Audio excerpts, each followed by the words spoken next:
Toppers club IAS academy में सभी छात्र छात्राओं का स्वागत है। आशा है आप अच्छे होंगे और तैयारी भी जोरों पर कर रहे होंगे। आपके पास आरओ यारो और आगे 2024 का पीसीएस मिलेगा। उसके लिए इतिहास बहुत महत्वपूर्ण है, यहाँ से प्रश्न पूछे जा सकते हैं। साथ ही टेस्ट सीरीज के लिए भी मटेरियल चाहिए। तो आज हम इतिहास की श्रृंखला स्टार्ट करने जा रहे हैं थ्योरी की, जिसका पहला टॉपिक है भारत का नामकरण, यानी प्राचीन भारत के इतिहास का पहला वीडियो। देखिए, जो टेस्ट सीरीज भी होगी उसका जो डेटा है वो इसी वीडियो से लिया गया है। चलिए शुरुआत करते हैं। सबसे पहले हम इतिहास के बारे में जान लें कि इतिहास के पिता कौन है और उन्होंने भारत के बारे में क्या लिखा है। तो जैसा कि हम जानते हैं कि इतिहास के जो पिता है वो हेरोडोटस हैं और वो यूनानी रहे हैं। ठीक है, हेरोडोटस की बात कर रहा हूं मैं, जिन्हें फादर ऑफ हिस्ट्री या इतिहास का पिता कहा जाता है। हेरोडोटस की हम बात करें तो ये यूनान के प्रथम इतिहासकार और भूगोलवेत्ता थे। ध्यान रखिएगा, आरंभ में कोई ऐसे सब्जेक्ट के रूप में विभाजन नहीं था।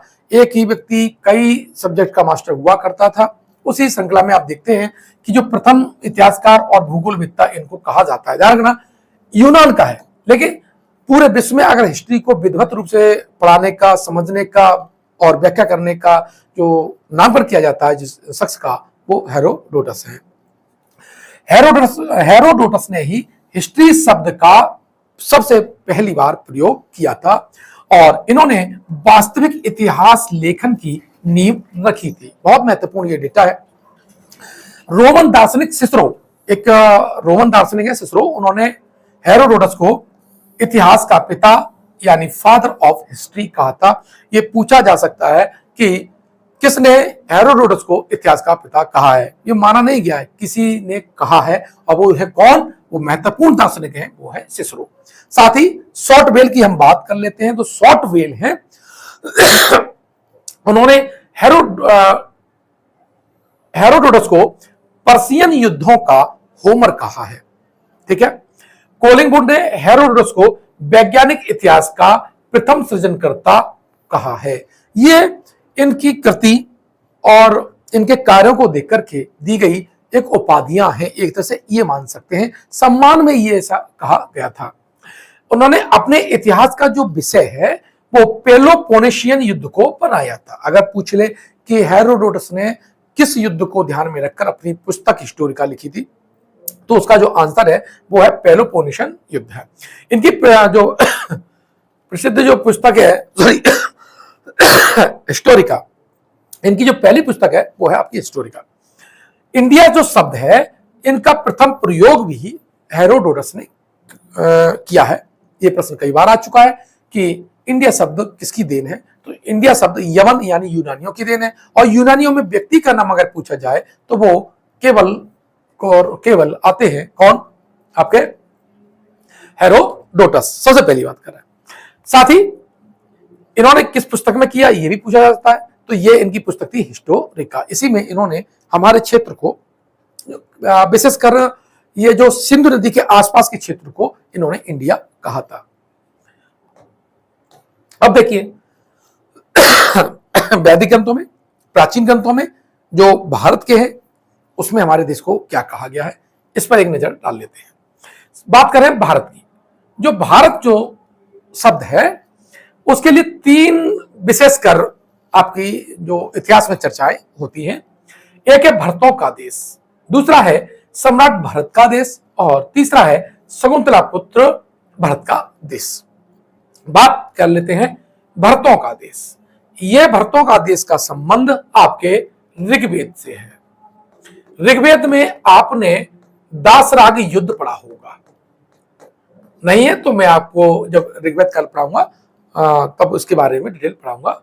और ये जो पर्शनी नदी है, ये जो पर्शनी नदी है वहां पर ये दासराग युद्ध हुआ था और एक तरफ थे भरत वंश के राजा सुदास, ठीक है, और दूसरी जो तरफ थे वो 10 राजा थे, जिसमें 5 आर्य थे और 5 क्या थे? अनार्य थे। और यही पर्शनी नदी के किनारे ये युद्ध हुआ था। तो ये भरत कुल के जो वंश थे, इनके नाम पे कहा जाता है कि इस देश का नाम भारत पड़ा। ठीक है, दूसरा सम्राट भरत का देश, ये जैन परंपरा कहती है। कौन सी कहती है? जैन परंपरा कहती है। क्या कहती है जैन परंपरा? कि जो ऋषभ देव के लड़के थे भरत, वो भारत के पहले चक्रवर्ती सम्राट थे। उनके नाम पर इस देश का नाम भारत पड़ा है।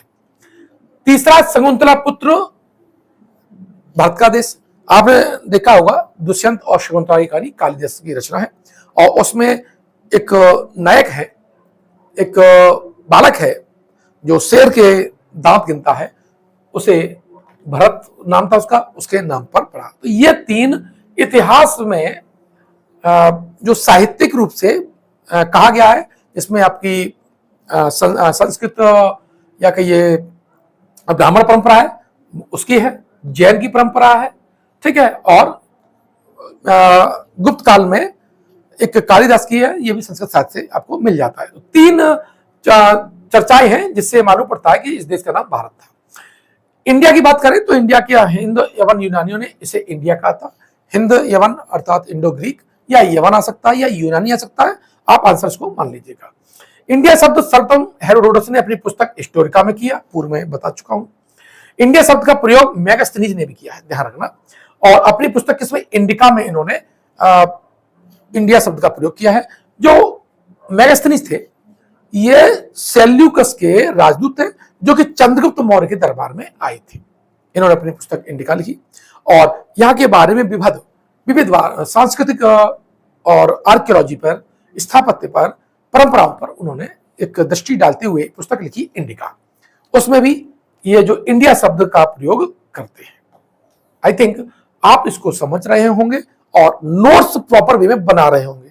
नोट्स किसी का भी लीजिए, हमारा भी नोट्स आप ले सकते हैं, लेकिन मैं अपने नोट्स को डिस्क्राइब भी कर रहा हूं। ये सारे वीडियो आपको यूट्यूब पर फ्री ऑफ कॉस्ट है, और टेस्ट सीरीज पेड है, वो जो लिंक दे रखी है वहां से आप टेस्ट सीरीज ले सकते हैं। इन्हें पढ़िएगा और टेस्ट सीरीज दीजिएगा। पर टेस्ट सीरीज चल रही है, उसका मैंने शेड्यूल भी जारी किया है, हमारी टीम ने उसे जारी किया है, ठीक है। लेकिन नोट्स और टेस्ट सीरीज ये पेड है, बाकी क्लास सबके लिए फ्री है। अब देखते हैं कि बौद्ध ग्रंथों में क्या कहा गया है। देखिए, बौद्ध ग्रंथों में इसे जम्बूद्वीप कहा गया है। पुराणों में भी क्या कहा गया है, जम्बूद्वीप कहा गया है। अशोक के अवलेखों में भी हमारे देश को जम्बूद्वीप कहा गया है। यिंतु की हम बात करें तो हुएन सांग, जिनका चित्र आप यहां देख रहे हैं, इन्होंने एक पुस्तक लिखी सीयू की, और ये हर्षवर्धन के शासनकाल में आए थे। किसके, हर्षवर्धन के शासनकाल में आए, और इन्होंने एक पुस्तक लिखी सीयू की, और इसमें ये क्या कहते हैं, ये यिंतु कहते हैं। क्या कहते हैं, हमारे देश को यिंतु नाम से। तो ये भी कह सकते हैं कि चीनी हमारा नाम क्या है, चीन के लोगों ने, चीन के तीर्थयात्रियों ने हमारे देश को क्या कहा, तब भी उसका आंसर आपको यिंतु ही लगाना पड़ेगा। लेकिन भारतवर्ष की आप समझिएगा, खारवेल के खारवेल का एक अभिलेख है, वो है हाथी गुम्फा अभिलेख। ये खारवेल जो थे वो कलिंग में, यानी जो वर्तमान में उड़ीसा है, ठीक है, कलिंग में, और चेदी वंश के थे। किस वंश के शासक थे, चेदी वंश के शासक थे, और इन्होंने हाथी गुम्फा अभिलेख लिखवाया था। और ये किस लैंग्वेज में, प्राकृत भाषा में लिखवाया था, और इसमें भारतवर्ष अर्थात भारतवर्ष का पहला आर्कियोलॉजी एविडेंस मिलता है। अगर आपसे पूछ ले कि किस अभिलेख में सबसे पहले भारतवर्ष शब्द मिलता है, तो उसका आंसर हो जाएगा हाथी गुम्फा अभिलेख, और किसका, खारवेल का है। साथ ही किस लैंग्वेज में मिलता है तो भी आपको समझ लेना चाहिए, ये आपका प्राकृत है, ठीक है। अगर भारतवर्ष शब्द की बात करूं इसी की, और साहित्यिक साक्ष्य के रूप में बात करूं मैं, तो पाणिनि ने एक पुस्तक लिखी अष्टाध्यायी, संस्कृत व्याकरण की एक मानक पुस्तक मानी जाती है, जिसमें 4000 श्लोक और 32 पाद हैं। कितने, 32 पादों में ये विभाजित है, 4000 ये इसमें श्लोक हैं। और इसमें पाणिनि की अष्टाध्यायी में पहली बार किसी पुस्तक में अगर उल्लेख मानते हैं भारतवर्ष का, ध्यान रखना, भारत की बात नहीं कर रहा हूं, भारतवर्ष की बात कर रहा हूं, पहली बार पूरा भारतवर्ष अगर लिखा कहीं मिलता है तो पाणिनि की अष्टाध्यायी में मिलता है। साथ ही आपने देखा होगा बहुत से लोग अपने नाम के आगे भारतीय डालते हैं, भारतीय डालते हैं, भारतीय डालते हैं, ठीक है, कुछ भी डाल सकते हैं। इस शब्द का पहली बार उल्लेख सोमदेव सूरी है और इन्होंने एक किताब लिखी है नीति वाक्यामृतम। नीति वाक्यामृतम में पहली बार भारतीय शब्द मिलता है और इसके जो राइटर है कौन है? सोमदेव सूरी है। इसको विधिवत तरीके से नोट करते रहिएगा, ध्यान रखिएगा जितना पढ़ना है उससे ज्यादा रिवीजन करना है और प्रतिदिन टेस्ट देना है। आरओ और एआरओ जैसी वैकेंसी आपके यहां चल करके आएगी अगर आपने हम लोगों की रणनीति को फॉलो किया, सारे वीडियो देखे। कुछ दिक्कत हो सकती है कि एक आध वीडियो आपको लेट भी हो जाए, लेकिन यह है कि पर डे आपको वीडियो अब मिलेंगे। ठीक है, चलिए आगे चलते हैं। तो देखते हैं क्या आर्यावर्त का नाम कहाँ है। देखिए आर्यावर्त भी हमारे साहित्यिक साक्ष्य में प्राप्त होता है। तो एक पुस्तक है मनुस्मृति, इसमें पूर्वी समुद्र से लेकर के पश्चिमी समुद्र तक और विंध्याचल और हिमालय, देखना विंध्याचल कहां पर है, ये आपकी विंध्याचल है और ये आपका हिमालय है। ठीक है, ये इलाका और ये बंगाल की खाड़ी है। इतने क्षेत्र को, पूरे उत्तरी भारत को आर्यावर्त कहा गया है। ब्रह्मावर्त की बात करूं तो सरस्वती और दृष्टि इन दो नदियों के बीच के क्षेत्र को ब्रह्मावर्त कहते थे। साथ ही ब्रह्म ऋषि प्रदेश की बात करें तो आप देख रहे हैं ये है आपकी यमुना और ये आपकी मान लो ये गंगा है। तो गंगा और यमुना के बीच का जो क्षेत्र था ये वाला, इसे ब्रह्म ऋषि प्रदेश कहा जाता था। ध्यान रखना, ये भौगोलिक नाम है। पूरे देश को एक तरह से तो किसी ने भी एक साथ जो वर्तमान है वो प्राचीन काल में इस तरह से डिस्क्राइब नहीं किया है, लेकिन ब्रह्मावर्त किसे कहते हैं, ब्रह्म ऋषि किसे कहते हैं, आर्यावर्त किसे कहते हैं, ये विभिन्न नामकरण से इस क्षेत्र, इस भूमि को जाना जाता रहा है, इसलिए बारीकी से आपको समझना चाहिए। चलिए अब बात कर लेते हैं ऐतरेय ब्राह्मण। देखो जो भी वेद है उनकी व्याख्या करने के लिए कुछ ग्रंथ लिखे गए जिन्हें हम ब्राह्मण ग्रंथ कहते हैं। उसी में जैसे ऋग्वेद है तो इसका जो ब्राह्मण ग्रंथ है वो ऐतरेय और कौशिकी, दो हैं, लेकिन मैं यहां बात कर रहा हूं ऐतरेय ब्राह्मण की। ठीक है, दूसरा जो ब्राह्मण है वो है कौशिकी। बस समझने के लिए बात कर लीजिए, मैं कौशिकी के किसी भी डेटा की बात नहीं कर रहा हूं। ठीक है, मैं केवल ऐतरेय ब्राह्मण की बात कर रहा हूं और इसमें भारतीय उपमहाद्वीप को 5 भागों में विभाजित किया गया है। किसमें? मध्य देश में। मोस्ट इंपोर्टेंट है, ये सारा डेटा आपको याद करना है। उत्तरापथ में, प्राच्य या अपरांत में, प्राच्य में या दक्षिणा पथ में। ठीक है, मध्य देश है, यह यमुना से ब्रह्मपुत्र तक का मैदानी क्षेत्र था। उत्तरापथ की बात करें तो उत्तर पश्चिम से भारत को उत्तरापथ कहते थे। प्राच्य या अपरांत जिसे कहते हैं पश्चिमी भारतीय भाग था। प्राच्य पूर्वी भारत को कहा जाता था और दक्षिणापथ पेरिप्लस ऑफ द एर्थन सी के लेखक ने नामादोस के दक्षिण में स्थित भूभाग को दक्षिणावदेश कहा था और इसे ही ऐतरेय ब्राह्मण में भी दक्षिणापथ कहा गया है। ध्यान रखना, ये आपके नाम है। ठीक है, इन नामों का क्षेत्रवाही उल्लेख हमें ऐतरेय ब्राह्मण में भी प्राप्त होता है। चलिए अब आगे चले तो दे बात आती है, हमारे देश को भी हिंदुस्तान कहा जाता है, बोला जाता है। हिंदुस्तान का उल्लेख किसने किया है? तो इसमें एक है ईसामी। उन्होंने इसके ऊपर पंक्तियां भी लिखी हैं। ईसामी ने क्या कहा? हिंदुस्तान कहा। मुल्क हिंदुस्तान की खुशहाली के भी क्या कहने, खुद फिरदौस, यानी फिरदौस कहते हैं स्वर्ग, खुद फिरदौस भी इस बगिया से रस्क करे है। मतलब ये भूमि इतनी पवित्र भूमि है कि जो उनका जन्नत है, ठीक है, स्वर्ग है, वो भी इससे ईर्ष्या करता है, इसकी सुंदरता से या की भौगोलिक दृष्टि से या सांस्कृतिक परंपरा से, ऐसे मान लीजिए आप।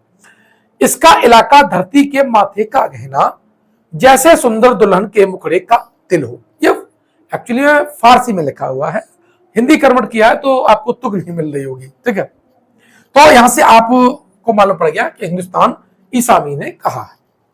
लेकिन बात करें हिंद, और हिंद के बाद फिर हिंदुस्तान। ध्यान रखना, हिंदुस्तान पहले ईसामी ने कहा है और हिंद किसने कहा है? अमीर खुसरो ने कहा है। और भारत की तुलना जन्नत से की है।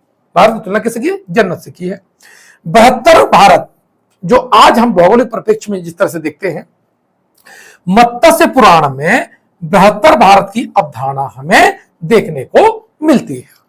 साथ ही संवैधानिक नामकरण, चित्र में आपका चित्र में दिखाई दे रहा होगा, हमारे संविधान, हमारे देश का जो संवैधानिक नाम है वो आपका है इंडिया और भारत।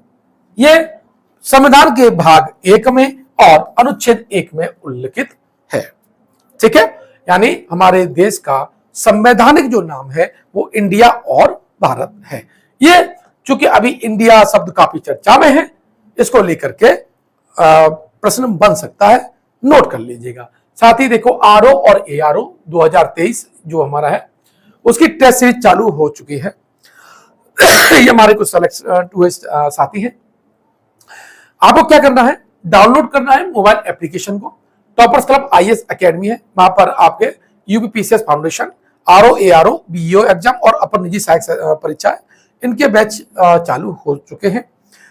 टेस्ट सीरीज की जो लिंक है वो डिस्क्रिप्शन बॉक्स में और कमेंट बॉक्स में दे रखी है, वहां से आप उसे परचेज कर सकते हैं। ठीक है, कोई भी दिक्कत आती है, कोई भी कमेंट, कोई भी बात समझ में नहीं आई हो तो मुझे कमेंट बॉक्स में दीजिए, लिख के दीजिए, मैं आपको उसका आंसर दूंगा। कोशिश करूंगा बेहतर से बेहतर और अच्छे से अच्छा आंसर आपको मिल सके। आप अच्छे होंगे, खुश होंगे, अपने परिवार की खुशहाली के लिए, अपनी खुशहाली के लिए तैयारी कर रहे होंगे। धन्यवाद।